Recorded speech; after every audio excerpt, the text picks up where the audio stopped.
Una dictadura es un régimen político que por medio de la fuerza o violencia concreta todo el poder en una persona o grupo de personas, causando de esta manera violaciones a los derechos humanos. A continuación presentaremos algunas de las dictaduras que han marcado la historia de América Latina, además de varios casos de tortura y desapariciones ejecutados por parte de estas administraciones políticas. Las desapariciones forzadas son una vieja tragedia que sigue afectando a América Latina. Aunque no se precisan las cifras oficiales del número de desaparecidos en América Latina, algunas investigaciones sociales apuntan que la cifra ronda entre las 200.000.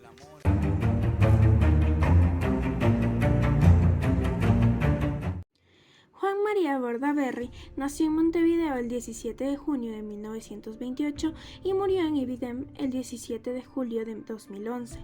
Fue un político y ganadero uruguayo que ejerció como presidente constitucional entre 1972 y 1973 y como dictador entre 1973 y 1976.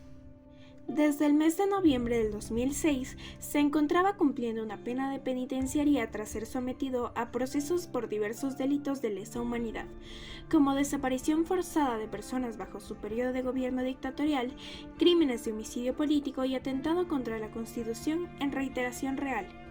En un principio cumplió con su detención en dependencias carcelarias uruguayas, pero desde enero del 2007, a causa de su estado de salud, permanecía bajo arresto domiciliario hasta fallecer. En las elecciones de 1971, la Unión Nacional Reeleccionista, sector pachequista del Partido Colorado, lo postuló a la presidencia.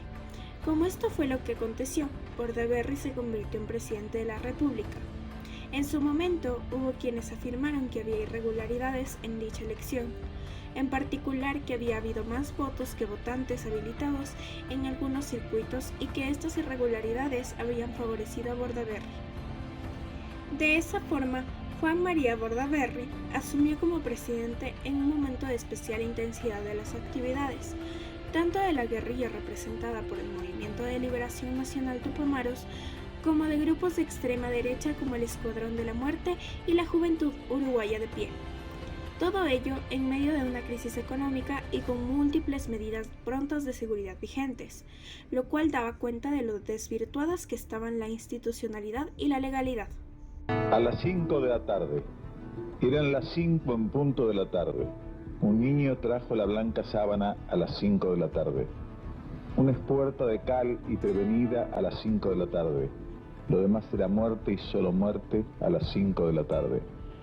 El viento se llevó los algodones a las 5 de la tarde y el óxido sembró cristal y níquel a las 5 de la tarde. La dictadura cívico-militar en Uruguay se extendió desde el 9 de febrero de 1973 hasta el 1 de marzo de 1985. Fue un periodo durante el cual Uruguay fue regido por un gobierno cívico-militar no ceñido a la Constitución y surgido tras el golpe de Estado del 9 de febrero de 1973. Dicho periodo estuvo marcado por la disolución del Parlamento, la prohibición de los partidos políticos, la ilegalización de los sindicatos y medios de prensa y la persecución y encarcelamiento de opositores del régimen. El 8 de febrero de 1973, con el propósito de controlar la efervescencia militar, el presidente Bordaberry sustituyó al ministro de Defensa Nacional, Armando Malet, por el general retirado Antonio Francesi. En la mañana de ese día, el nuevo ministro se reunió con los mandos de las tres fuerzas y solo encontró respaldo en la Armada. Finalmente, con el apoyo del entonces presidente constitucional Juan María Bordaberry, las Fuerzas Armadas decidieron dar un golpe de Estado.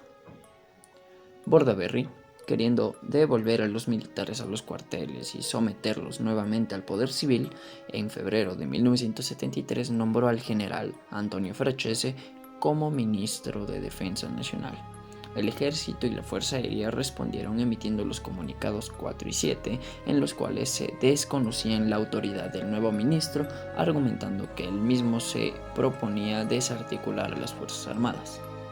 A su vez, los militares daban la pauta de sus intenciones no solo con el objetivo de aportar seguridad para el desarrollo nacional, sino también de querer participar en la reorganización moral y material del país.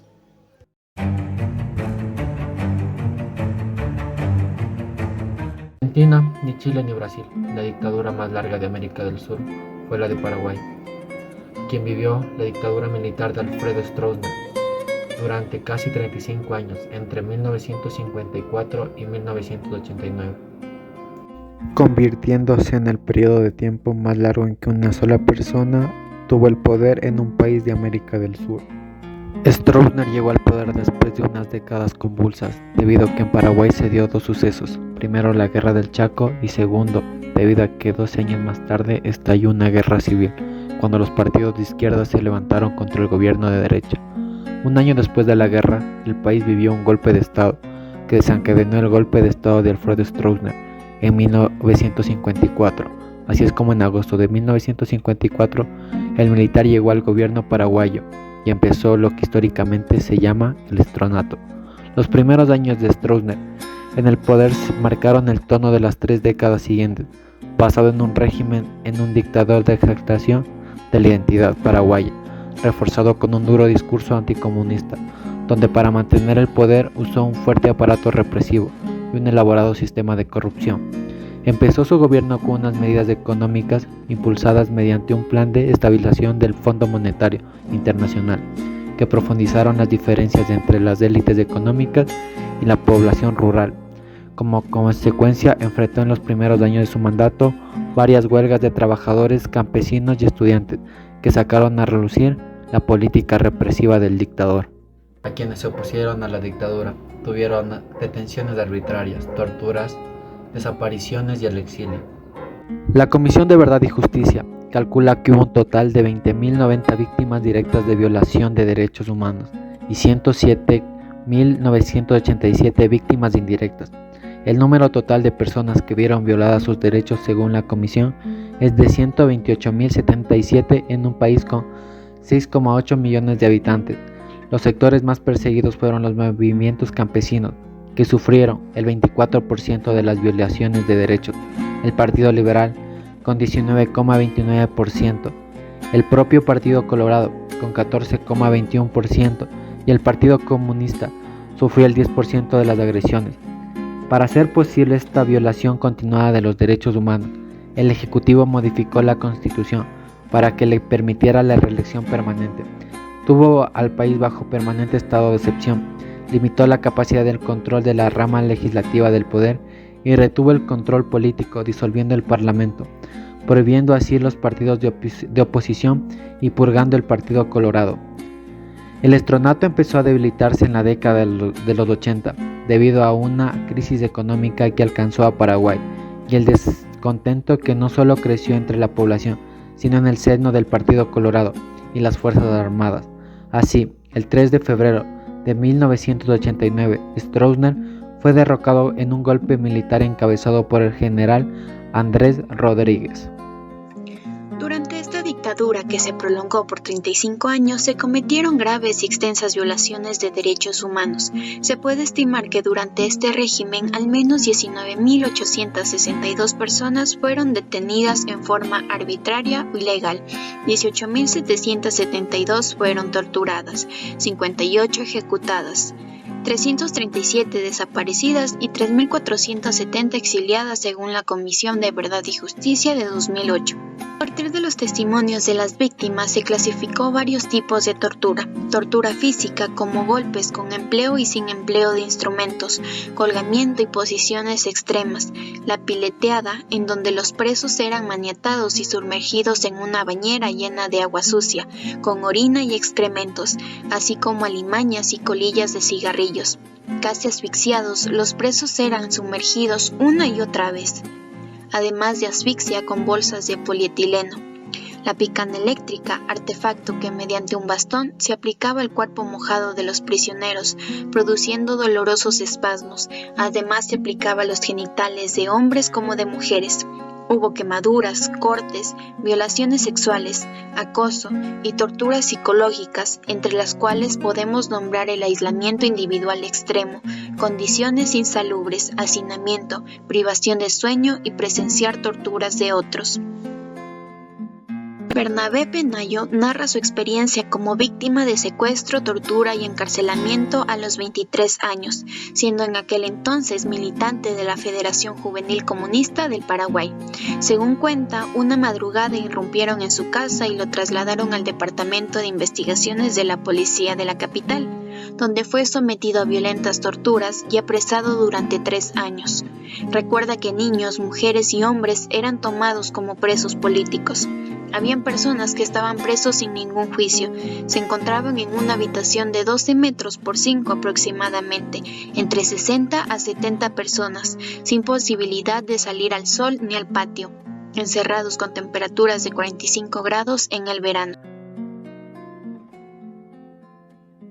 Paraguay vivió bajo la dictadura más larga de América del Sur, en donde la persecución política y las violaciones de los derechos humanos dejaron una herida que el país aún no ha terminado de sanar.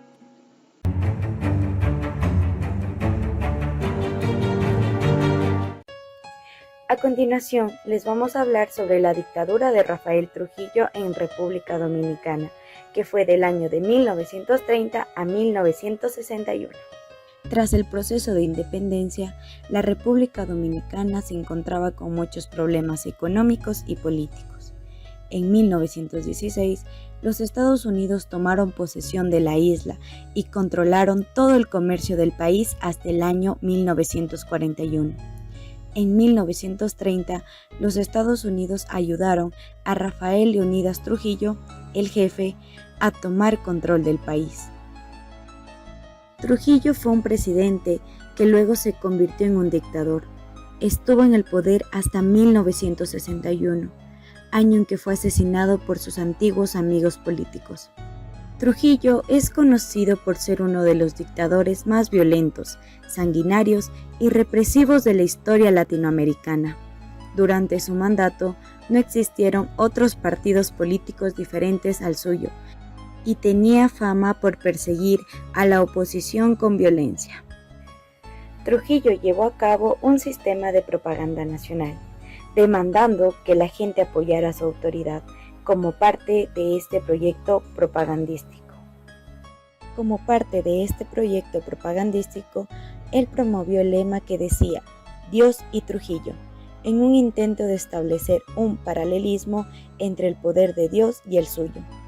Ambos merecían respeto y lealtad por ser poderosos. Sin embargo, la gente sufrió durante la era Trujillo, no solo por el miedo y la violencia, sino también por la pobreza. El régimen de Rafael Trujillo contó con el apoyo de los Estados Unidos, y este se caracterizó por la violenta represión a toda la oposición del país. Esto reflejado en los miles de asesinatos, secuestros, desapariciones, torturas, etc.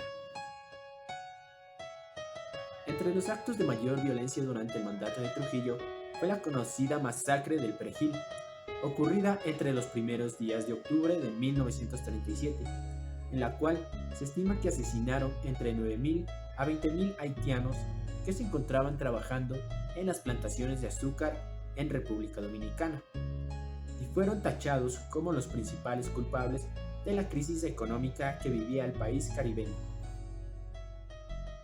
Otro suceso relevante fue el secuestro y posterior asesinato del escritor español Jesús Galíndez.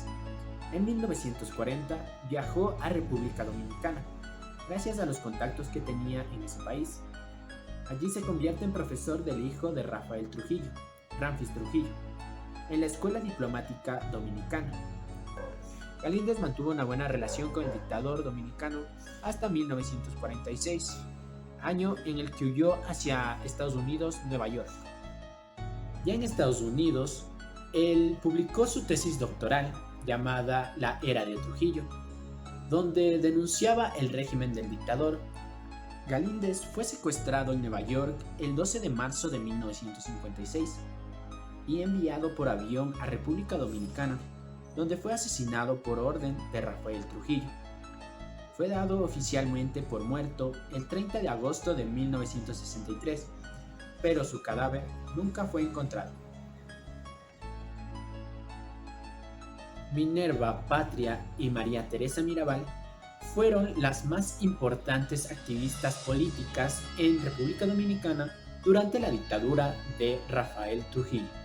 El 25 de noviembre de 1960, después de una visita a sus esposas en la cárcel, Minerva, Patria y María Teresa fueron capturadas y torturadas brutalmente hasta ser asesinadas, y sus cuerpos fueron arrojados a un barranco dentro de un jeep para simular un accidente de tránsito.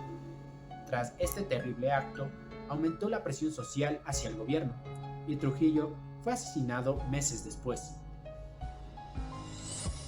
En 1981, el 25 de noviembre se instauró como Día Internacional de la Eliminación de la Violencia en contra de la Mujer en honor a las hermanas Mirabal.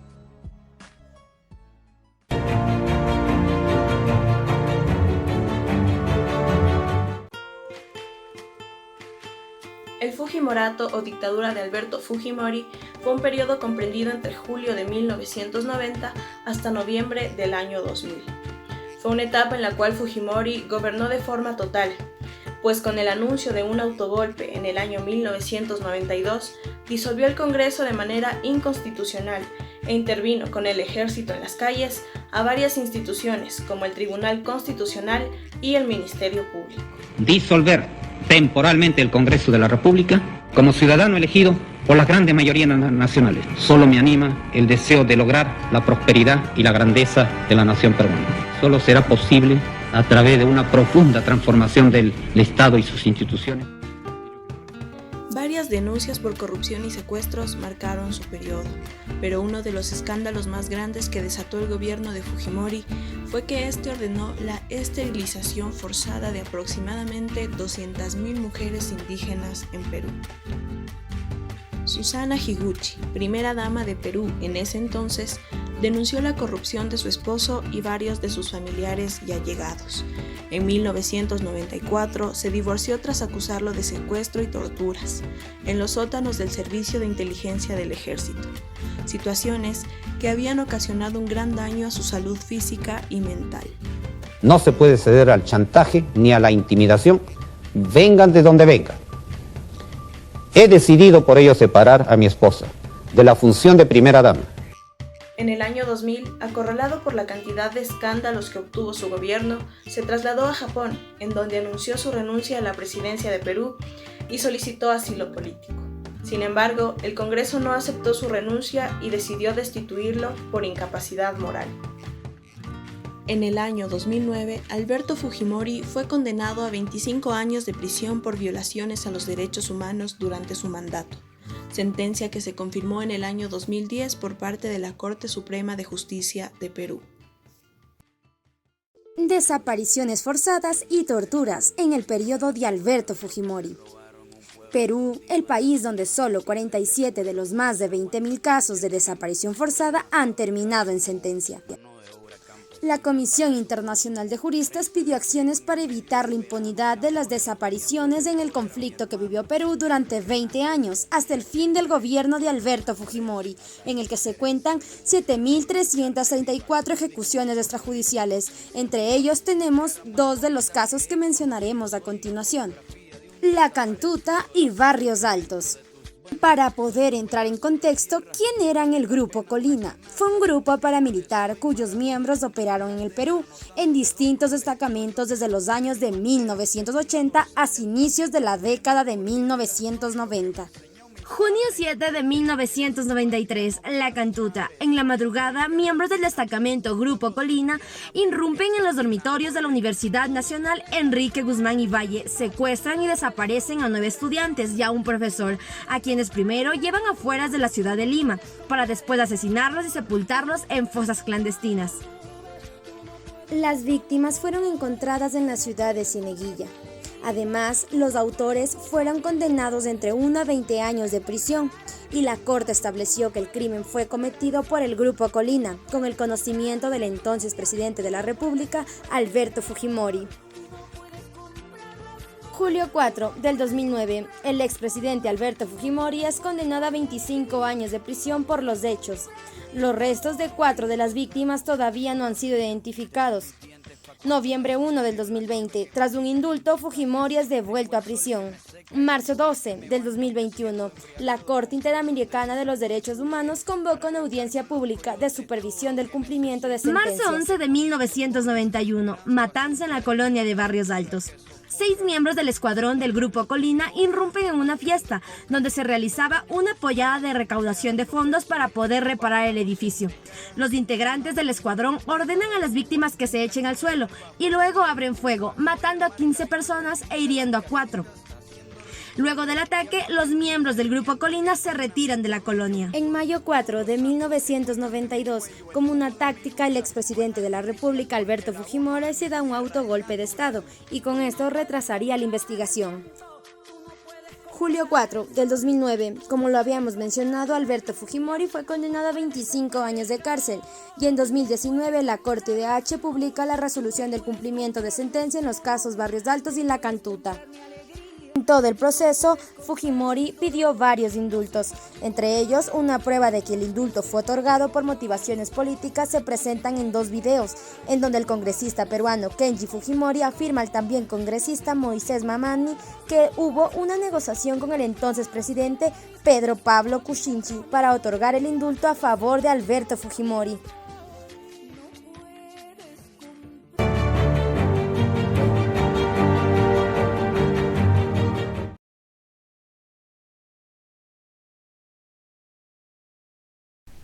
¿Qué es un triunvirato militar?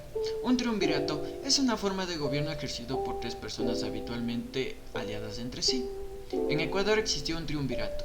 Luego de los 4 años que duró la dictadura del general Rodríguez Lara, fue presionado para retirarse del gobierno y fue sucedido por el Consejo Supremo del Gobierno integrado por el entonces el comandante Mariano Alfredo Poveda Urbano, el comandante del ejército Guillermo Durán Argentales, el comandante de la Fuerza Aérea Luis Leoro Franco. Al comenzar otra etapa de la dictadura, el nuevo triunvirato asumió el 11 de enero de 1976. Era una junta de gobierno formada por las 3 armas.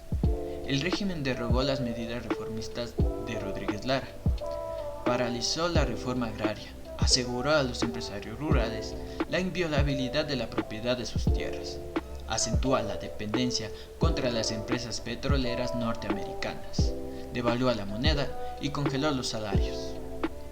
La desocupación empezó a crecer al mismo tiempo que las protestas sociales. Las detenciones arbitrarias y la persecución a los opositores se mantuvieron hasta el final de la dictadura. A finales de julio de 1978, el triunvirato llamó a elecciones luego de 4 años de gobierno militar y volvía a la democracia.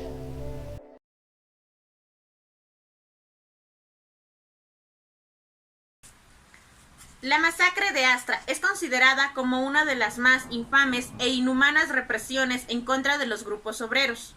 Hablaremos del caso del ingenio azucarero Astra en Ecuador, ubicado en el cantón La Troncal, provincia del Cañar. En 1976, los trabajadores del ingenio Astra lograron que se incluyera en su contrato colectivo una cláusula que indicaba que recibirían el 20% de cualquier alza realizada al precio del azúcar.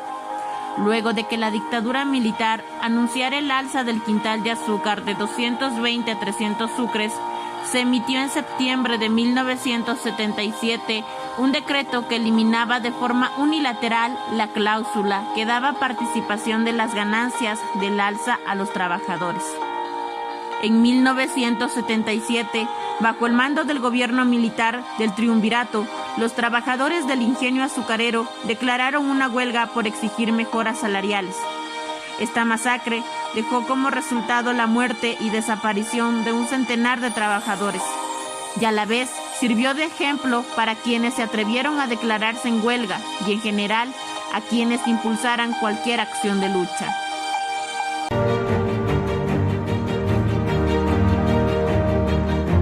Anastasio Somoza García nació en San Marcos, Nicaragua, el 1 de febrero de 1896 y murió en Ancón, zona del Canal de Panamá, el 29 de septiembre de 1956.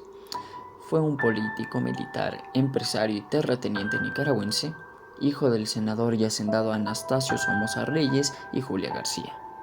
Se inició como empresario, ámbito en el que tuvo muy poco éxito, por lo cual se pasaría a involucrar con la política. La intervención de Estados Unidos en Nicaragua hizo que Somoza formara parte de la rebelión en contra de las políticas de José Santos de Zelaya. Así es como apoyó luego la campaña del presidencial de Juan Bautista Sacasa, quien se vio presionado por el embajador estadounidense para nombrar a Somoza director de la Guardia Nacional. A partir de entonces, Somoza se dedicó a consolidar cada vez más la posición en la política.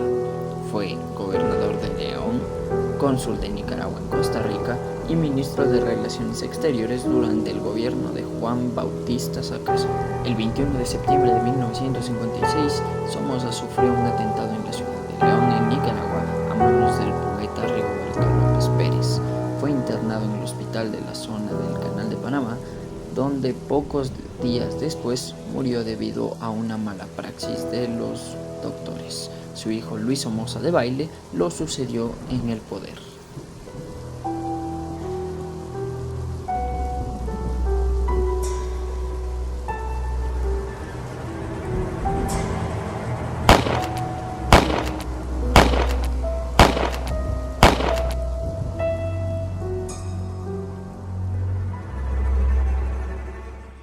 Uno de los principales crímenes atribuidos a Somoza García fue el asesinato del dirigente revolucionario Augusto César Sandino. El 21 de febrero de 1934, tras acudir a una cena en el Palacio Presidencial junto con el escritor Sofonías Salvatierra y sus lugartenientes, generales Francisco Estrada y Juan Pablo Humansor, invitados por Juan Bautista Sacasa, Sandino es detenido por el mayor Lizardo Delgadillo, que le condujo a la cárcel del Hormiguero. Los tres generales, Sandino, Estrada y Humansor, fueron asesinados a las 11 de la noche por efectivos del batallón que los custodiaba. Posteriormente, 2 años después, Anastasio Somoza tomaba las riendas de Nicaragua, derrocando al presidente Juan Sacasa, quien era su tío político. Somoza afirmó que había recibido órdenes del embajador estadounidense Arthur Lees Lane para matar a Sandino. Desde su gobierno, enfrentó la creciente oposición de obreros, campesinos, estudiantes y hasta de algunos de grupos propietarios. Para evitarlo, llevó adelante una fuerte represión a través de un impresionante incremento de los miembros de las fuerzas policiales y militares. La creación de numerosas cárceles, la persecución, los secuestros y la aplicación de torturas por parte de la Guardia Nacional. El dictador huye, dejando tras sí un mar de... Anastasio Somoza, desesperado por las rebeliones, ordenó bombardear las ciudades de su propio país.